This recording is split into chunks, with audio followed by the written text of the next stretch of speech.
안녕하세요. 유튜브 시청자 여러분, 저희는 백송교회에서 훈련받고 사역하고 있는 김미리, 원미연 목사입니다. 추석을 맞이하여 가족 치유 부흥회가 열리는데요. 9월 9일 월요일 오후부터 9월 13일 금요일 오후까지 역시 보령 백송수양관에서 진행됩니다. 또 가을에 캐나다에서 컨퍼런스가 열리는데요.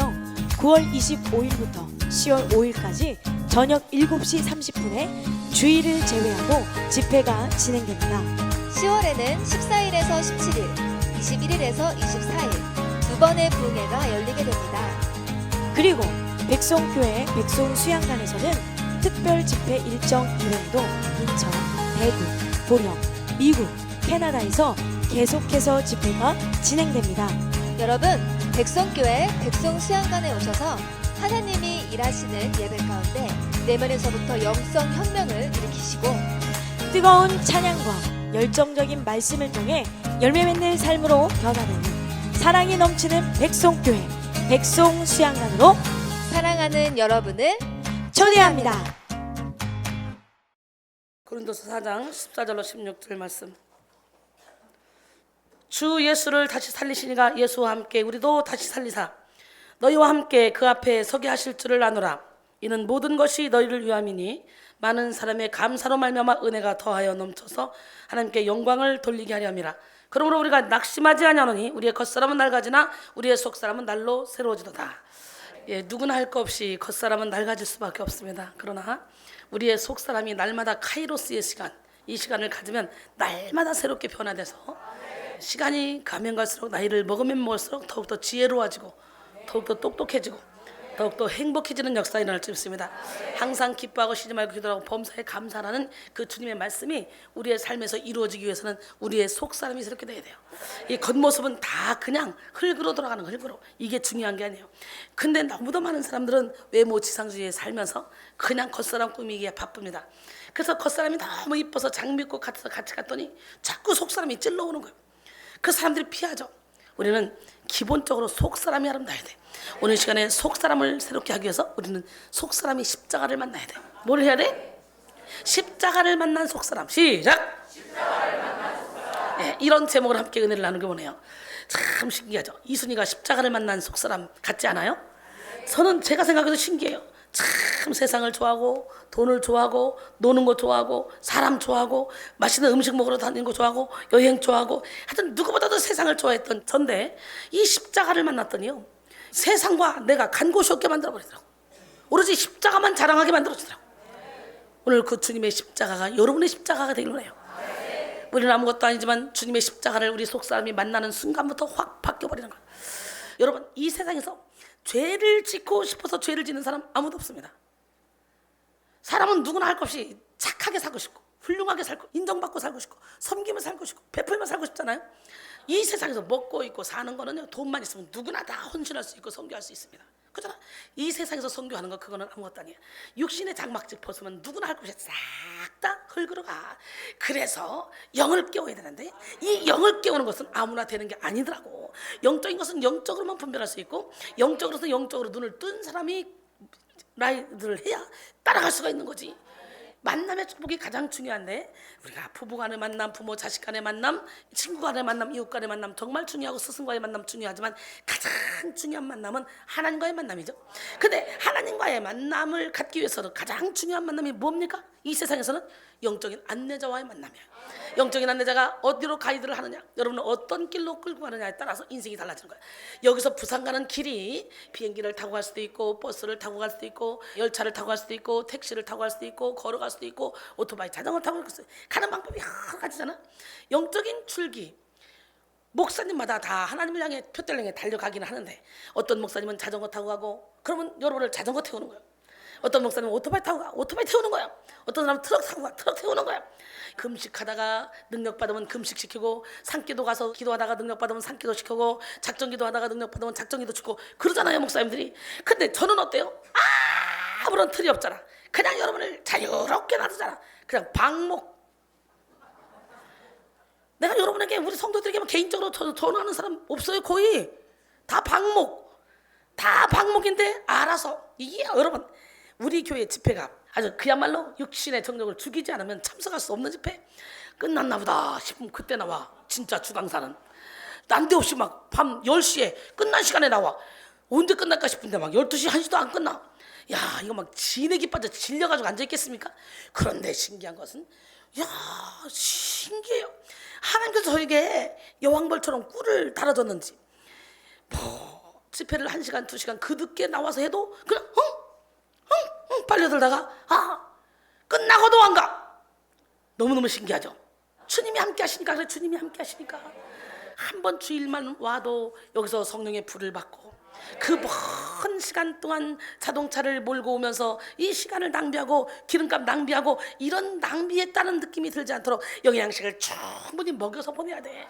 그러니까 주일날 오전 오후 한 번만 예배를 드려도 영양식을 풍족히 먹어서 나도 모르는 사이에 싹이 나고 이싹이 나고 열매가 맺혀지는 그런 삶을 살게 하기 위해서 우리는 알곡들만 모으는 곳이야. 여러분, 우리 집회가 이렇게 또 주일날 길게 집회하는 교회는 없을 건데 여러분 지루합니까? 짜증납니까? 아니죠.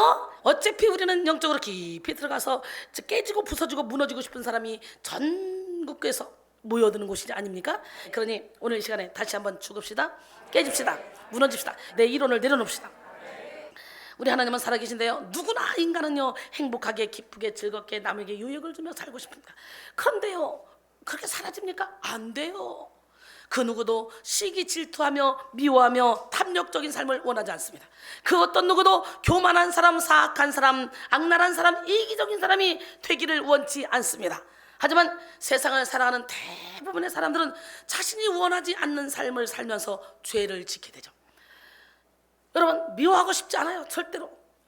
근데 미워해요. 보면 용서하고 싶어요. 근데 용서가 안 돼요. 어떻게 인간의 칼을 쓰고 그럴 수 있어? 우리 이명주 권사님 그러더라고.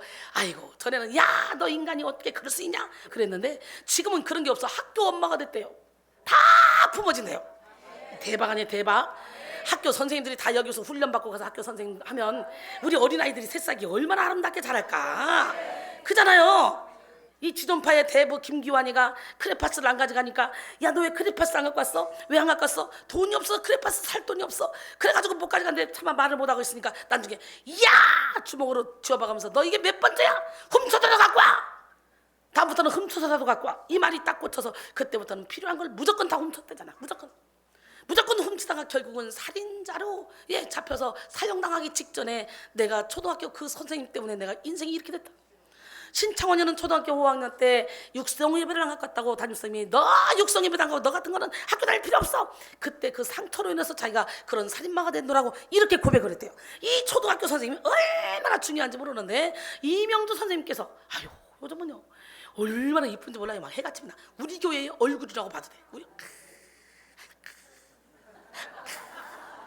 속사람이 병들면 아무것도 아니야. 오늘 속사람을 새롭게 해야 되고 여러분의 입술로 어느 누구도 상처 주지 마시고 여러분의 자녀에게도 상처 주지 마시고 상처를 줬다면 여러분이 미안하다고 솔직하게 사과해서 관계를 풀어나가기를 원합니다. 누구도 미워하고 싶지 않아요. 누구도 용서하고 싶지 용서하지 않고 싶지 않아요. 누구도 이기적으로 살고 싶지 않아요. 그러나 나도 모르게 그렇게 살아죠. 머릿속으로는 착하게 정직하게 아름답게 행복하게 살아야 되겠다고 생각하지만 막상 삶의 현장에 나가서는 나도 모르게 악하게 위선적으로 이기적으로 살아가는 경우가 참 많이 있죠. 살인범, 강간범과 같은 무서운 행악자들과 알코올 중독, 마약 중독, 도박 중독, 게임 중독 등의 중독에 빠진 사람들도 자신이 원해서 그런 삶을 사는 사람들은 거의 없습니다. 처음에는 자신이 원해서 시작했지만 안 되겠다, 여기서 빠져나와야 되겠다, 그때는 이미 늦은 거예요. 세상을 살아가는 사람들은 모두 다 선을 행하기 원하지만 자신이 원하지 않는 그런 죄를 범하며 살아갑니다. 예수를 믿는 성도도 예외가 아닙니다. 그리스도인들에게는 세상 사람들보다 더 높은 신앙적 기준, 영적 기준이 있지만 현실적으로는요 예수를 믿지 않는 사람들보다 더 악하게, 더 무능하게 사는 사람들도 많이 있습니다. 왠 줄 알아요? 어설프게 영적 전쟁 치르니까 어둠의 영들이 그 사람을 쥐어잡아서 상식 밖에서 행동하게 만든다는 거지. 영적 전쟁 들어가 봐. 야, 이 사람이 인격 있는 사람인 것 같았는데 인격이 밑바닥이야. 야, 이 사람 품이 있어 보였는데 야, 이 사람 밑바닥이야. 우리가 보잖아. 그렇다고 해서 우리가 그 사람을 정죄하고 판단하면 돼. 전쟁 중에 있구나. 영적 전쟁에 들어가면 분별이 안 돼가지고 어둠의 영이 끌려다니면서 예배를 드리고 말씀을 들을 때는 사랑하며 살아야지, 용서하며 살아야지, 이해하며 살아야지, 섬기며 살아야지, 성결하게 살아야지 생각하지만 삶의 현장에 딱 나가면요, 자기도 모르는 사이에 그냥 미움과 원통함에 끌려다니고 악한 구습에 끌려다니며 살아가는 사람들이 참으로 많죠. 그런데요, 행함이 없는 믿음은 죽은 믿음이에요. 야고보서 1장 22절에 너희는 말씀을 행하는 자가 되고 듣기만 하여 자신을 속이는 자가 되지 말라 그랬어요. 야고보서 2장 17절에 보니까 행함이 없는 믿음은 죽은 믿음이래요. 빌립보 4장 9절에 보니까 너희는 내게 배우고 받고 듣고 본 바를 행하라. 그리하면 평강의 하나님이 너희와 함께 하시리라. 로버트 풀검이 쓴 내가 정말 알아야 할 모든 것은 유치원에서 배웠다라는 책에 보면 이런 말이 있습니다. 서로 사랑하는 것, 서로 줄 서는 것, 건널 때 손 들고 건너는 것, 양보하는 것, 다 알고 있는 내용이지만 정작 문제는 지키지 않는 것이다. 원함과 행함이 다른 삶을 사는 사람들은 절망을 반복하다가 어느 순간 포기의 단계로 접어듭니다. 포기의 단계로 접어든 사람들은 이제 말씀대로 사는 삶, 하나님의 뜻대로 사는 삶, 여기에 대한 의지를 놓쳐버리고 자신의 죄를 합리화하기 시작합니다. 자신의 못난 기질, 열악한 환경, 자신을 힘들게 하는 사람들, 부모 탓, 환경 탓, 남편 탓, 아내 탓, 자녀 탓 하면서 원함과 행함이 다른 자신의 삶을 변호한다는 거죠. 사랑하는 성도 여러분, 오늘 여러분의 삶은 어떻습니까? 여러분의 행함과 원함이 다른 여러분의 삶을 변호하느라고 바쁘진 않습니까? 여러분은 여러분이 원하는 대로 삶이 사라지십니까? 혹시 여러분이 원치 않는 죄에 끌려다니며 후회를 반복하고 있지는 않습니까? 위대한 업적을 남긴 사도 바울도 행함이 다른 자신의 삶에 절망을 해서 탄식하기가 했죠. 로마서 7장 18절로 20절 내 속 곧 내 육신에 선한 것이 거하지 아니한 줄을 아노니 원함은 내게 있으나 선을 행하는 것은 없노라. 내가 원하는 바 선을 행하지 않고 도리어 원하지 않는 바 악을 행하는 듯다. 내가 원하지 않는 그것을 하면 이것을 행하는 자는 내가 아니요 내 속에 거하는 죄인이라 그랬어요.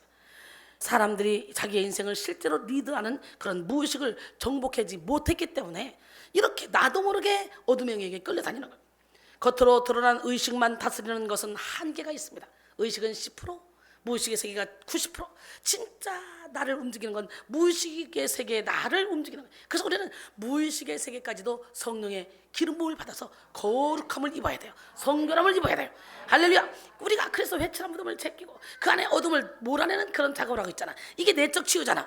할렐루야. 그러니까 우리 설교는 맨날 나는 죽고 깨지자 부서지자 마음가짐 짓자 무너져 이거밖에 없어. 근데 그것만 하면 내 안에 예수님이 나의 주인 되기 때문에 여러 가지 말이 필요 없어. 마음가족을 찢고 회칠한 무덤을 제끼고 더러운 어둠의 영들을 몰아내며 은혜와 진리로 말씀으로 능력으로 가득 채우면 저절로 열매 맺는 삶을 살게 되고 저절로 율법을 지키며 살게 되고 저절로 사랑하며 살게 되고 저절로 이웃을 내 몸처럼 사랑하며 섬기며 살게 되는 거예요. 이게 가장 중요해요. 우리는 막 내가 율법을 지키려고 몸부림치니까 힘들지. 이 신앙생활은 힘든 게 아니에요. 오늘 조지영 집사님 어저께 그러더라고요. 참 신기하지. 목사님이 고난이 없어서 이렇게 행복한 게 아닌데 여러 가지 고난과 환난이 있는데도 전혀 그거하고 개의치 않게 항상 행복한 거 보면 이게 우리가 도전이 되지 않냐? 그러더라고. 어떤 것도 나를 그리스도의 사랑에서 끊을 수 없습니다. 여러분 내가 어떤 것 때문에 매가지가 막 머리 튀면서 고통스러워하는 거 봤습니까? 항상 행복하게 살잖아요. 어떤 고난 가운데 어떤 환난 가운데 있더라도 항상 기뻐라 시마에 기도하라 범사에 감사라. 이 말씀대로 사라지더라 이거야. 이렇게 사라지는 사람 손 한번 들어봐요. 시작. 야, 우리 이장로님 들었어요. 할렐루야. 이게 쑥 들었어요. 여러분 그렇게 살려고 우리가 지금 깨지려고 하는 거 아니야. 빨리 깨져. 내가 죽어야 내 안에 예수가 산다는데 왜 끝까지 그 더러운 자존심 붙잡고 있냐고. 하나님은 살아계신데 여러분 겉으로 드러나는 의식만 다스리는 것은 한계가 있습니다. 무의식을 파악하지 못하고 장악하지 못했기 때문에 인생이 내 맘대로 내 뜻대로 잘 살아보고 싶은 그런 마음 그대로 실천이 되지 못하는 거예요. 그 무의식의 중앙청 속에는 속사람, 진짜 나라는 속사람이 담겨 있는 거예요. 진짜 나. 사람들이 원치 않는 삶을 사는 이유는 바로 이 속사람이 연약하기 때문에 우리는 건강한 내면 세계를 가져야 돼요. 할렐루야. 사람은 육체와 영으로 이루어져 있습니다. 오늘 본문에서 사도 바울이 말하는 겉사람은 육체를 가리키는 거고 속사람은 우리 존재의 본질인 영의 사람을 가리키는 거예요. 영이 깨어나야 돼. 사도 바울은 오늘 본문 16절에서 자신의 겉사람 즉 육체는 낡아지나 자신의 속사람 즉 영은 날로 새로워지기 때문에 딱심하지 않는다고 말했어요.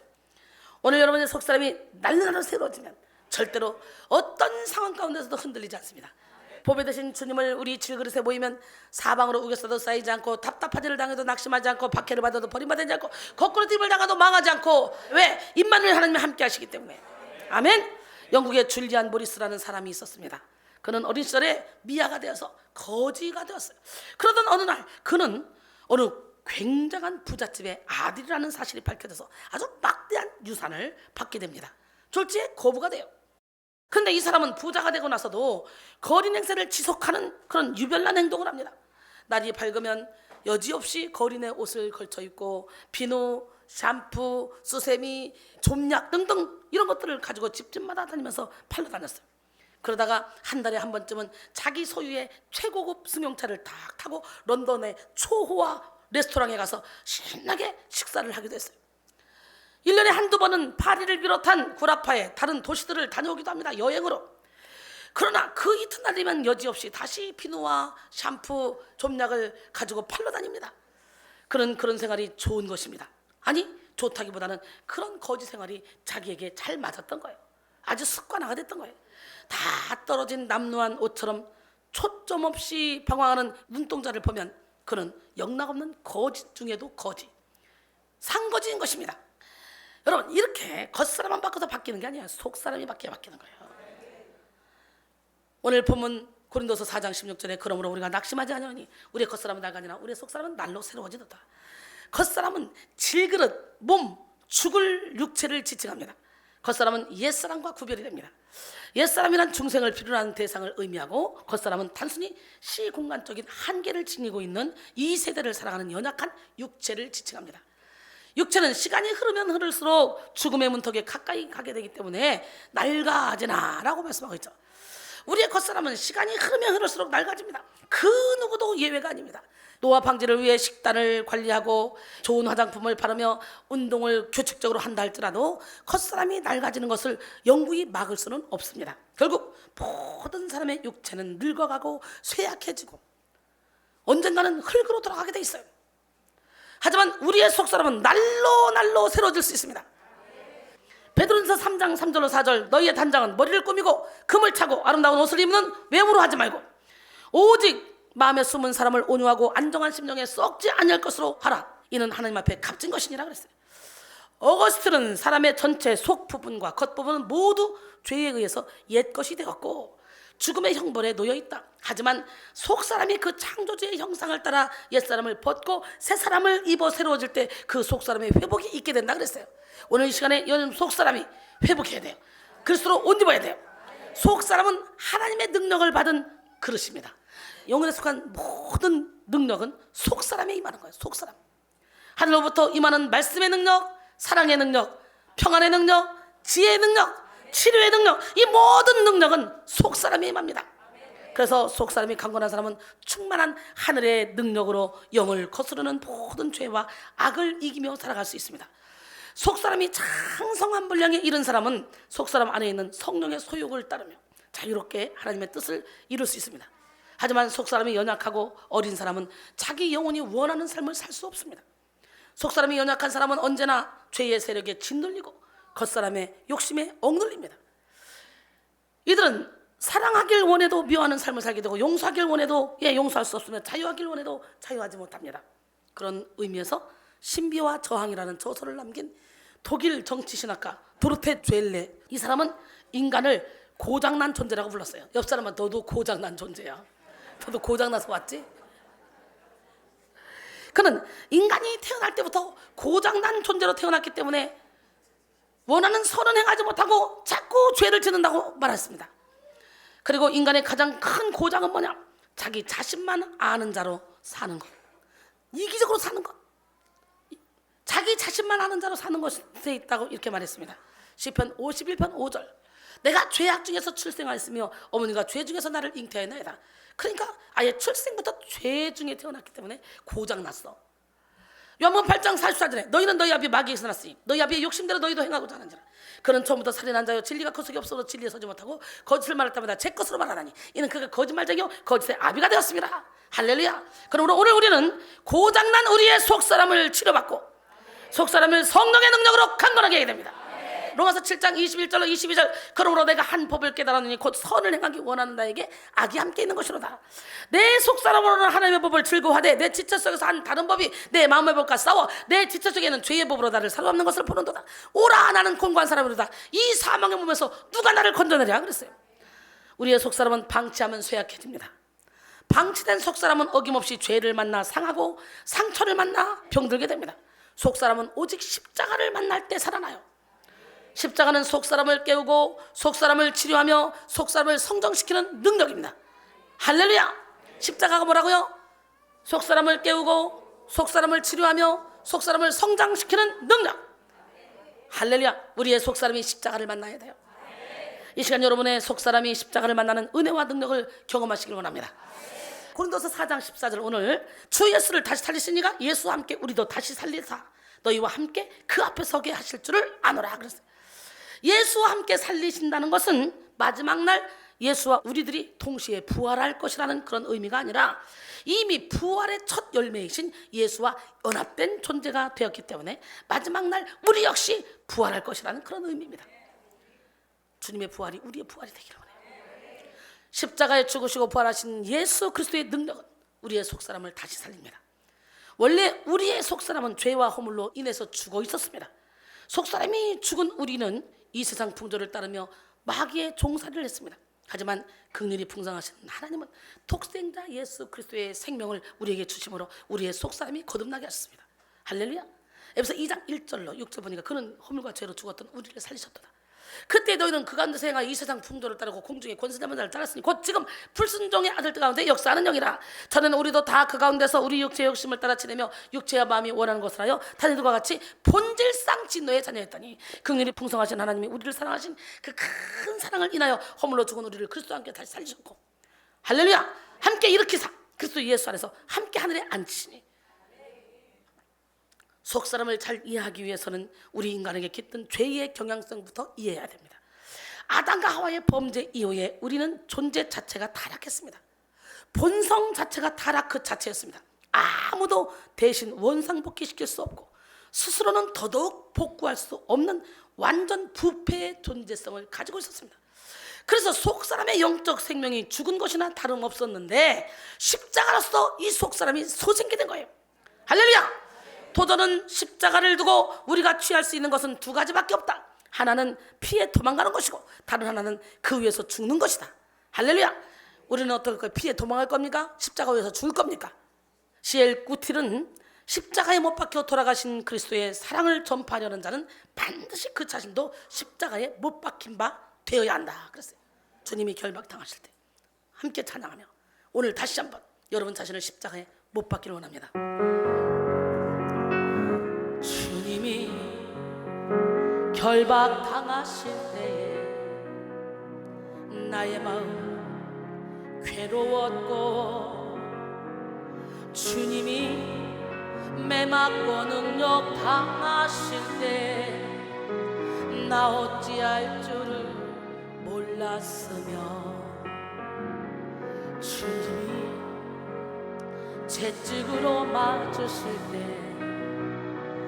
내 눈에 눈물이 고여 흐름이여 주님이 못 박힐 때 내가 흔들림이여 내 눈에서 오열의 파도가 넘치며 나의 마음 걷잡을 수 없어라. 그의 아픔이 내 아픔이요 그의 죽음이 내 죽음이라. 그러기에 그의 부활도 내 부활이네. 그러기에 그의 부활도 내 부활이네. 할렐루야. 주님의 부활이 여러분의 부활이 되기를 원합니다. 그러기 위해서는 죽어야 돼요. 주님과 함께. 그러므로 오늘 우리는 여러분의 속사람이 십자가를 만날 수 있도록 우리는 거기에만 집중해야 돼. 할렐루야. 십자가는 우리의 죄를 덮어주는 능력이 아니라 우리의 죄를 드러내서 우리의 죄를 몰아내고 죄로부터 해방시키는 능력입니다. 자꾸 덮으려고 하지 마세요. 자존심 지키려고 하지 마세요. 죄로부터 해방시켜 준 다음은 죄의 능력이 십자가의 능력을 이길 수 없기에 우리가 죄를 지을 수 없는 존재가 된다는 의미입니다. 십자가의 능력은 마귀의 일을 멸함으로 우리의 속사람을 자유케 합니다. 요한일서 3장 8절로 9절 보니까 죄를 짓는 자는 마귀에게 속하니 마귀는 처음부터 범죄합니다. 하나님의 아들이 나타나신 것은 마귀의 일을 멸하려 하십니다. 하나님께로부터 난 자마다 죄를 짓지 아니하나니 이는 하나님의 씨가 그 속에 거하며 그도 범죄하지 못하는 것은 하나님께로부터 났습니다 그랬어요. 그래서 우리가 예수님을 믿고 십자가를 붙들 때 우리의 속사람이 살아나고 깨어나는 것입니다. 속사람이 살아나면 이전에 보지 못했던 이 엄청난 영적인 세계에 눈을 뜨게 됩니다. 유한한 그런 인생 이후에 내세에 대한 이 생각이 시작되고 보이는 육 이면에 영의 세계를 감각하게 돼요. 그래서 속사람이 깨어난 사람에게는 소중한 것이 바뀝니다. 중요한 것이 바뀌어요. 아예 가치관이 바뀌어요. 육신의 정욕 안 먹어도 이생의 자랑만 쫓던 사람들이 이제 하늘의 소망을 두고 하늘의 보물 쌓느라고 바쁩니다. 전에 그렇게 중요하게 여겼던 것들이 세상 일이 전혀 중요하지 않고 전혀 중요하지 않다고 생각했던 하나님의 일들이 그렇게 중요하게 여겨지고 하나님의 뜻이 그렇게 중요하게 여겨질 수가 없어요. 그래서 고린도전서 15장 40절로 44절 보니까 하늘에 속한 형체도 있고 땅에 속한 형체도 있으나 하늘에 속한 것의 영광이 따로 있고 땅에 속한 것의 영광이 따로 있으니 해 영광 다르고 달의 영광 다르고 별의 영광 다르고 별과 별의 영광이 다르도다. 그런데요 죽은 자의 부활도 같다는 거예요. 썩을 것으로 신고 썩지 않을 것으로 다 살아나며 욕된 것으로 신고 영광스러운 것으로 다 살아나며 약한 것으로 신고 강한 것으로 다 살아나며 육의 몸으로 신고 신령한 몸으로 다시 살아나니 육의 몸에 있은즉 영의 몸도 있다는 거예요. 그래서 은혜를 받으면 하나님 나라 확장에 내 모든 걸 바치게 돼 있어요. 이 시간 여러분 모두가 십자가로 말미암아 속사람이 살아나는 은혜를 누리길 바랍니다. 두 번째, 십자가는 속사람을 강하게 합니다. 우리의 속사람은 겉사람의 속성이 죽을수록 강해져요. 겉사람이 가지고 있는 육신의 정욕 안 먹이는 이생의 자랑이 죽으면 죽을수록 우리의 속사람은 점점 더 강해져. 겉사람이 가지고 있는 육신의 정욕 안 먹여주는 이생의 자랑을 빨리빨리 죽이세요. 십자가는 육신에 속한 지식, 능력, 자랑을 무력하게 만들고 속사람을 단단하게 만듭니다. 그래서 십자가를 만난 속사람은 겉사람을 지배하고 죄를 이기고 어둠의 세력을 물리칩니다. 영이 깨어나서 혼을 뚫고 육을 뚫고 나갑니다. 이 시간 여러분의 모든 육적인 속성이 십자가에 못 박힘으로 속사람이 강건해지기를 바랍니다. 겉사람이 날 가지고 호폐해지더라도 속이 날로 새로질 수 있다면 우리는 모든 육에 속한 이 가치를 다 내려놓고 속사람을 강건하게 하는데 여기에 집중하고 나가야 됩니다. 속사람이 강건한 사람, 이런 사람의 인생은 승리자입니다. 그래서 사도 바울은 나는 날마다 죽는 것을 자랑한다잖아요. 오늘 날마다 죽는 걸 자랑해야 돼요. 육신의 옷을 입고 있는 나는 언제 죄를 질지 몰라. 십자가에 죽지 못한 우리의 자아는 우리의 속사람을 짓누릅니다. 그래서 십자가를 만나지 못한 속사람은 자아에 억눌리고 죄와 상처에 짓눌려서 연약합니다. 속사람이 약한 사람은 겉사람의 소욕에 지배를 당하고 겉사람의 힘에 눌려서 살게 됩니다. 그래서 속사람이 약한 사람은 교회를 다니고 예배를 드리고 헌신을 하고 충성을 해도 성령의 능력으로 살지 못하고 육의 힘으로 살게 되기 때문에 자기 의로 살게 돼. 그러다 보니까 위기의 순간에 겉사람은 아무런 힘을 발휘하지 못합니다. 여러분, 겉사람은 죄의 법을 이기며 언제나 죄에게 굴복하고 세상의 풍조를 따르기에 세상 풍파를 이길 수가 없어요. 겉사람으로 사는 사람들은 십자가의 길을 갈 수가 없고 고난을 이겨낼 수도 없습니다. 12제자들도 마찬가지입니다. 예수님의 공생의 기간 동안 12제자들은 겉사람이 강했습니다. 그런데 속사람이 약했어요. 그래서 마태복음 26장 35절에 베드로가 이르되 내가 주와 함께 죽을지언정 주를 부인하지 않겠나이다 하고 모든 제자도 그와 같이 말하더라. 그랬는데 다 버리고 도망갑니다. 예수님 향한 제자들의 충성심은 속사람의 능력이 아니라 겉사람의 의지였기 때문에 얼마 가지 못했다는 거예요. 그들은 예수님이 로마 병정들에게 붙잡혀 가자 모두 다 주를 버리고 도망갔는데요. 마가복음 14장 50절로 52절 보니까 제자들이 다 예수를 버리고 도망하니라. 한 청년이 벗은 몸에 배 혼니부를 들고 예수를 따라가다가 무리에게 잡힘에 배 혼니부를 버리고 벗은 몸으로 도망가더라. 이게 누구냐? 마가입니다. 마가. 벗은 대로 타올처럼 배 혼니부를 덮고 있다가 너도 그 도당이지 딱 잡으니까 그 혼니부를 벗고 어떻게 돼요? 벌거벗은 몸으로 덜렁덜렁 도망가. 야, 그런데 하나님은 예수님은 마가의 다락방에서 성령의 불을 내려서 거기가 최초 교회가 시작되게 하는 거예요. 그러니까 누구도 정죄하고 판단할 수 있어 없어? 베드로 절대 부인하지 않겠다는 거. 부인의 강도가 점점 진해져. 그지? 마태복음 26장 71절 이하에 보니까 3번이나 부인하는데 주님이 분명히 너가 새벽 딱 울기 전에 나를 3번 부인할 거야. 절대로 그럴 일 없습니다. 큰소리 뻥뻥 쳐놓고 처음에는 계집종이 얘기하니까 부인합니다. 두 번째는요 맹세하고 부인합니다. 세 번째는 어떻게 했어요? 저주까지 보고 이제 저주하고 맹세하고 부인해. 예수님이 몸발쳐서 그걸 다 보고 있는 거예요. 기가 막히죠. 육신의 기질에서 비롯된 제자들의 용기와 강함은 십자가의 고난 앞에서 곧바로 한계를 드러냈습니다. 이렇게 육신의 지혜, 육신의 힘, 육신의 아름다움은 모두 풀의 꽃과 같고 잠시 있다 없어질 안개같이 시들어버리고 맙니다.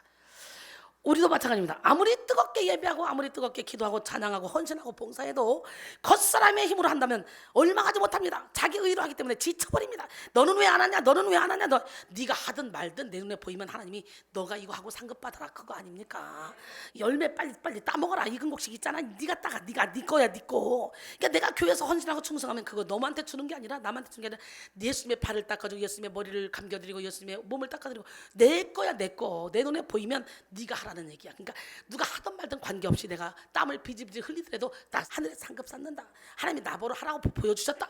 이래서 해야지. 나는 이렇게 하는데 너는 왜 안 하냐? 나는 이렇게 하는데 그 필요가 없어요. 그들은 상급을 못 쌓는 거고 나는 보이니까 상급을 쌓는 거고 미련하니까 너 해라 하는 거지. 우리는 먹든지 마시든지 무엇을 하든지 다 하나님의 영광을 위해서 해야 돼요.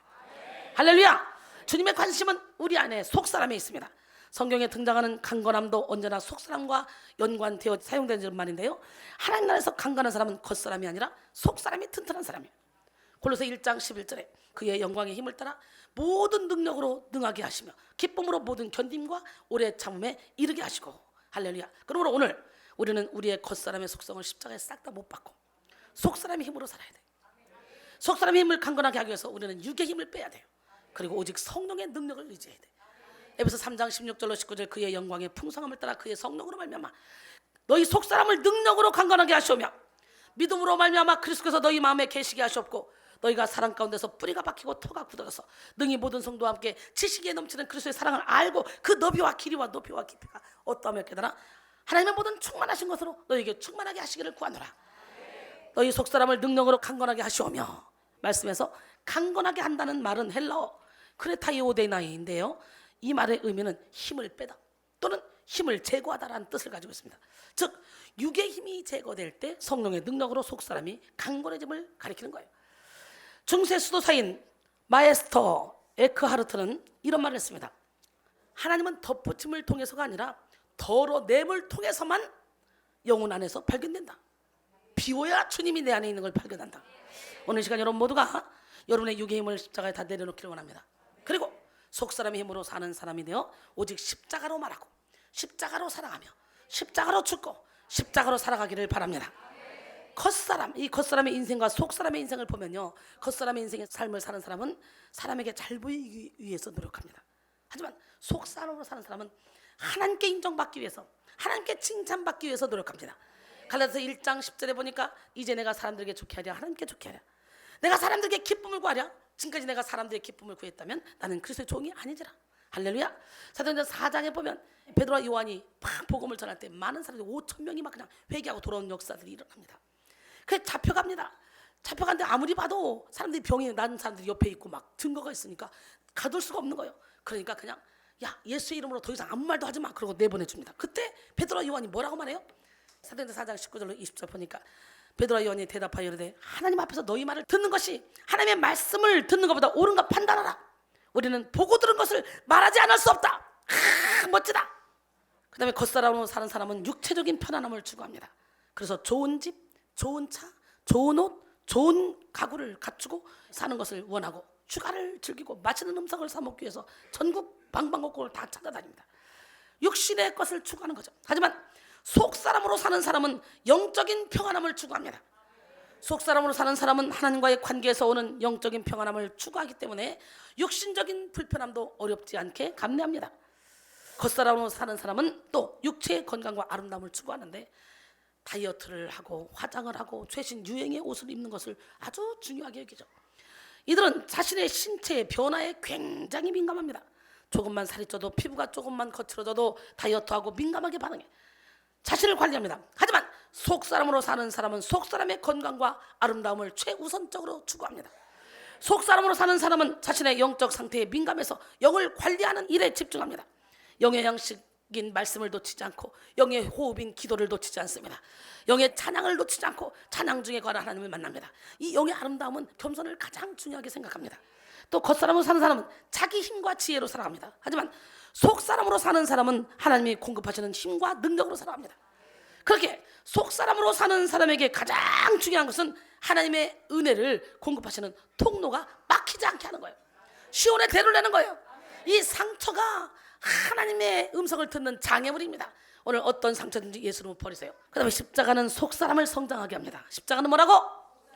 십자가는 우리의 속사람을 강하게 살리고 강하게 하며 성장하게 하며 우리를 사명적인 존재로 살게 합니다. 그래서 바울은 오늘 본문 15절을 통해 예수 그리스도의 십자가 공로로 바울과 고린도 교인들이 속사람이 거듭나서 예수 그리스도 앞에 살게 된 것은 결국 고린도 교인들을 위한 사역을 위하며 하나님께 영광을 돌리게 하려 함이라고 증언했습니다. 고린도서 4장 14절 15절 주 예수를 다시 살리신 이가 예수와 함께 우리도 다시 살리사 너희와 함께 그 앞에 서게 하실 줄 아노라. 이는 모든 것이 너희를 위함이니 많은 사람이 감사로 말미암아 은혜가 더하여 넘쳐서 하나님께 영광을 돌리게 하려 함이라 그랬어요. 할렐루야. 그러므로 우리는 속사람의 능력으로 하나님께서 우리에게 맡겨주신 사명을 잘 감당하고 하나님께 영광을 돌리는 삶을 살아야 됩니다. 사명은 우리의 속사람을 성장시킵니다. 사명을 모르고 사명을 경시하는 사람들은요 어린아이의 신앙에 머무를 수밖에 없습니다. 그래서 바울은 고린도 교회 성도들에게 속사람의 성장이 없음을 보고 책망하죠. 고린도전서 3장 1절로 3절 형제들아 내가 신령한 자들을 대함과 같이 너희에게 대할 수 없어서 육신에 속한 자 곧 그리스도 안에서 어린아이들을 대함과 같이 하노라. 내가 너희를 젖으로 먹이고 밥으로 아니하였노니 이는 너희가 감당하지 못하였음이거니와 지금도 못하리라. 너희는 아직도 육신에 속한 자로다. 너희 가운데 시기와 분쟁이 있으니 어찌 육신에 속하여 사람을 따라 행함이 아니리오 그랬어요. 우리는 어린아이처럼 젖만 먹지 말고 단단한 음식을 먹어야 됩니다. 어린아이들은요 자신밖에 모릅니다. 자신의 유익만 추구합니다. 받기만을 좋아합니다. 유치한 생각에서 벗어나지 못합니다. 어린아이들은 누군가의 손길이 없으면 살아갈 수가 없죠. 작은 공격에도 쉽게 무너집니다. 또 어린아이들은 선악의 분별이 없어서 쉽게 속습니다. 이런 어린아이들의 특징은 고린도 교회의 분쟁, 시기, 질투, 다툼, 혼란, 이 무질서, 은사, 남용, 음행 등의 문제로 고스란히 나타났습니다. 드러났어요. 그러므로 오늘 우리는 어린아이의 신앙에서 벗어나 우리에게 허락된 십자가를 지고 사명을 감당해야 됩니다. 자기 십자가를 질 때 우리의 속사람은 성장합니다. 할렐루야. 어느 시골에 사는 자매가 몹시도 힘들게 생활을 했습니다. 신앙생활하며 믿음으로 이겨가고 있었지만 너무도 힘들었어요. 주여 너무 힘듭니다. 내게 주어진 십자가 너무 힘듭니다. 주여 너무 힘듭니다. 그때 예수님을 만나게 되죠. 주님 나 너무 힘들어요. 주님은 목 쓰시잖아요. 이 십자가 좀 이거 좀 잘라주세요. 이 사람은 자기에게 주어진 십자가가 너무 무거워서 질질 끌고 다니고 있는데 이거 좀 잘라달라는 거예요. 그 주님은 안타까운 모습으로 그 십자가를 반을 탁 잘라줬습니다. 그랬더니 자매가 너무 좋은 거예요. 가기가 이야 짧아지니 한결 가볍고 편안한 듯 했습니다. 그래서 주님께 또 부탁했습니다. 주님 조금만 더 잘라주세요. 주님은 안타까운 표정으로 십자가를 커서 또 절반을 탁 잘라줬습니다. 그런데 조금 지나니까 눈앞에 요단강이 펼쳐집니다. 요단강을 만난 다른 사람들은요 자신들이 힘들게 갖고 온 십자가를 요단강에 쫙 펴더니 다리로 와서 걸어갑니다. 자기 건 다리가 돼 안 돼. 다리를 놓을 수가 없어요. 그냥 철푸덕 땅바닥에 앉아서 조금만 참을 걸. 그 다리를 동동 구르면서 울었습니다. 울면서 주님 나 좀 어떻게 해주세요. 이미 때는 늦었습니다. 아무 소용이 없어요. 그때 자매가 꿈에서 벌떡 깨어났습니다. 다행이지 꿈이라. 그리고 주님의 음성이 다시 들려왔습니다. 누구든지 나를 쫓아오려거든 자기를 부인하고 자기 십자가를 지고 나를 따를지니라. 그 자매가 아멘 아멘 아멘 하고 소리쳤다. 여러분 십자가 잘릴 거야 안 잘릴 거야? 진짜? 하나님이 허락하신 십자가라면 질질 끌고 가는 것보다 딱 메고 가는 게 좋지. 저를 보세요. 제 몸을 질질 끌고 다니거든요. 제 몸이 감당 안 돼요. 그 정도로 몸이 체력이 갔어요. 그런데도 불구하고 십자가는 거뜬히 메고 다니잖아. 그지? 영이 깨어나면 혼을 뚫고 육을 뚫고 나가는 거야. 옆 사람한테 영 깨라. 아멘. 예, 토마스 아 캠피스는 그리스도를 본바다에 다음과 같이 글을 썼습니다. 예수에게는 그의 왕국을 사랑했던 사람들은 많았지만 그의 십자가를 같이 짊어질 사람은 거의 없었대요. 모든 사람들은 그와 함께 기쁨을 나누고 싶어 했지만 불과 소수만이 끝까지 남아서 그의 쓴 잔을 마셨을 뿐이다 라고 말했습니다. 그렇습니다. 우리는 예수님을 통해서 축복을 받아야 돼요. 그러나 주님과 함께 고난도 받아야 돼요. 첸트년은 십자가를 지는 것에 대해서 다음과 같이 5가지로 말했습니다. 십자가를 지는 것은 보편적인 것이다. 뭐야? 보편적이라 하면 그리스도를 따르는 구원받은 모든 자들은 다 십자가를 져야 된다는 거예요. 할렐루야! 십자가 없는 성도는 한 사람도 없습니다. 하나님은 모든 성도에게 적합한 십자가 사명을 허락하십니다. 둘째, 십자가를 지는 것은 영구적인 것입니다. 뭐라고요? 십자가를 지는 것은 일회적인 것이 아니라 생명을 다할 때까지 이어져야 되는 거예요. 그 다음에 셋째, 십자가를 지는 것은 의지적인 일입니다. 무슨 일? 의지적인 일. 내 의지를 하나님께 맡겨드려야 돼요. 십자가를 지는 것은 우리의 자유의지로 하는 거예요. 해도 되고 안 해도 되는 거예요. 가도 되고 안 가도 되는 거예요. 오늘 여러분, 하나님이 어쩔 수 없이 여러분이 져야만 할 십자가가 있는가 하면 내가 져도 되고 안 져도 되는 십자가가 있어요. 내 의지로. 그러나 어렵고 힘들지만 그 십자가를 지고 갈 때 하늘에서 상급이 쏟아진다는 거예요. 할렐루야. 그 다음에 넷째, 십자가를 지는 일은 고통스러운 일입니다.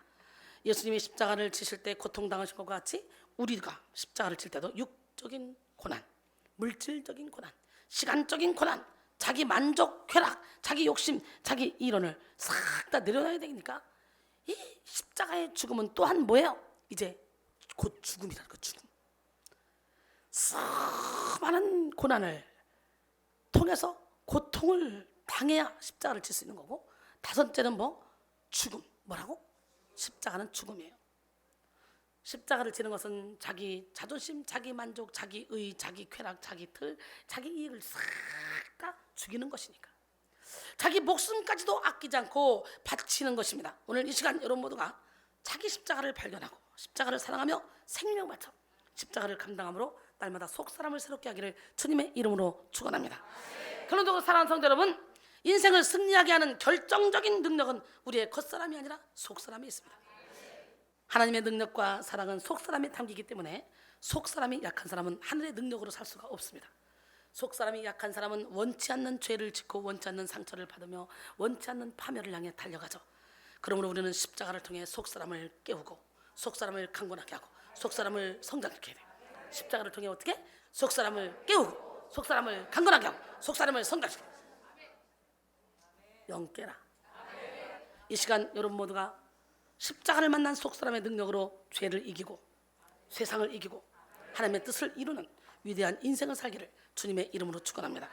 옆 사람으로 우리는 승리했습니다. 이 시간에 잠시 기도하고 여러분의 속사람을 다시 한번 강건하게 하는 시간이 되길 원해요. 우리 통성으로 기도합니다.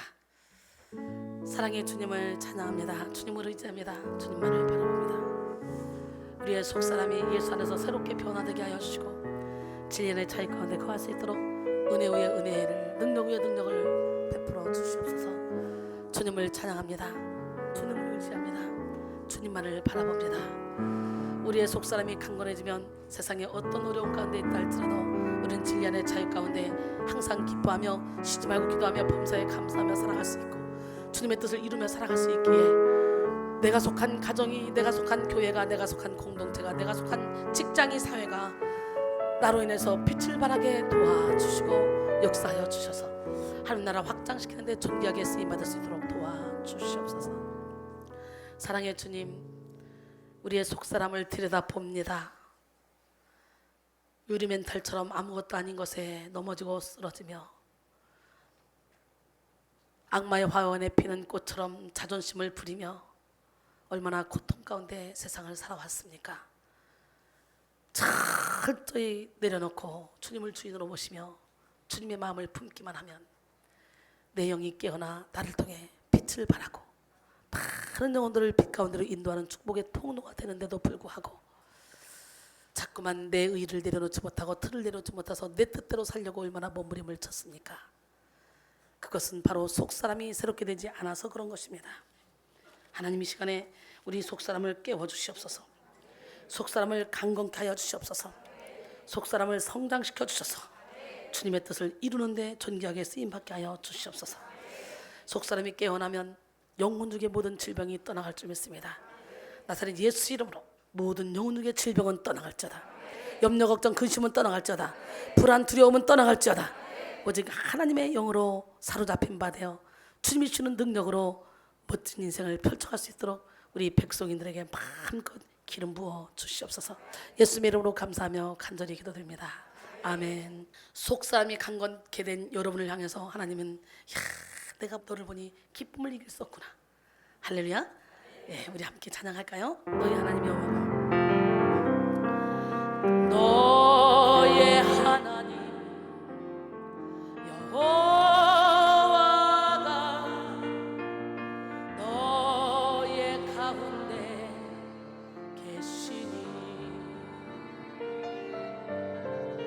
그는 구원을 베푸실 전능자시라.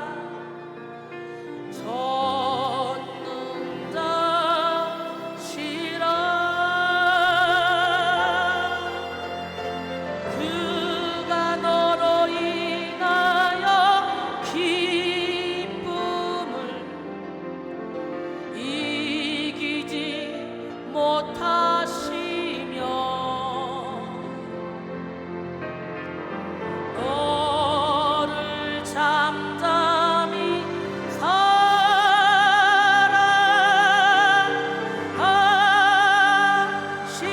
사랑하시며 즐거이 부르며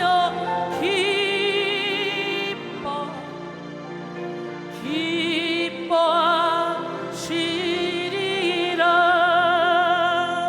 나의 하나님, 나의 하나님 여호와가 나의 맘속에 계시니 그는 구원을 베푸실 전능자